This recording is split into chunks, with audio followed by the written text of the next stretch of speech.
माई माई हे दुर्गा माई मांगे नुकरी चरनिया में गिर के सैया करी चकुदारी मंदिर के।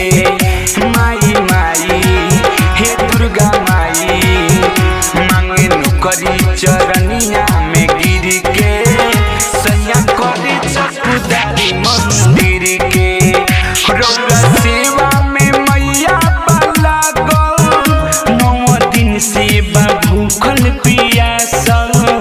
रौरा सेवा में मैया बाला गो 9 दिन सेवा भूखल पियासल।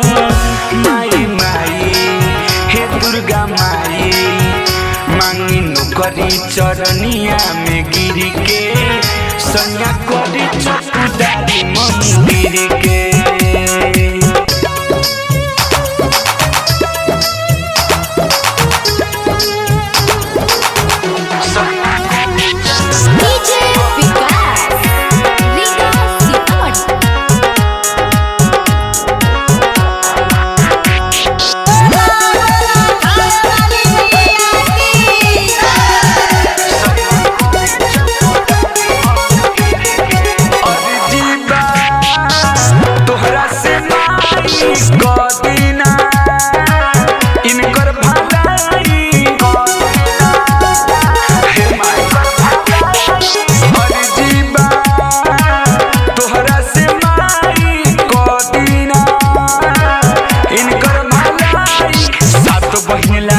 चुनरिया किन के लाइल बानी ध्यान में धके अर्जी करीले सुनी महारानी। जाला केहू ना दुआरिया से फिर के बोली कहिया बदलम तकदीर के।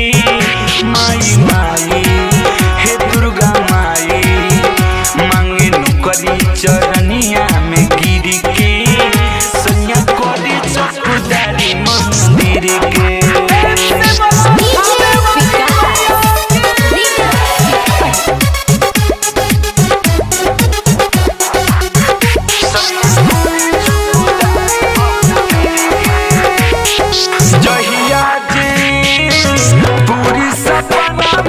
खुशी से पूजब चरणवा हे माई पूजब चरणवा जहिया जी पूरी सपनवा खुशी से पूजब चरणवा।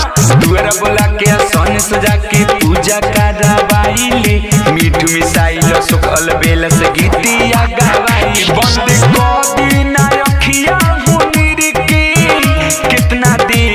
ध्यान मैया मेरी के। माई माई हे दुर्गा माई मांगे नुकरी चरनिया में गिर के सैया करी चकुदारी मंदिर के। रौरा सेवा में मैया बाला गो 9 दिन सेवा भूखल पियासल। रौरा सेवा में मैया बाला गो 9 दिन सेवा भूखल पियासल। माई माई हे दुर्गा माई मांगे नुकरी चरनिया में गिर के सैया करी चकुदारी मंदिर के। Recording studio Gadhimai Nepal.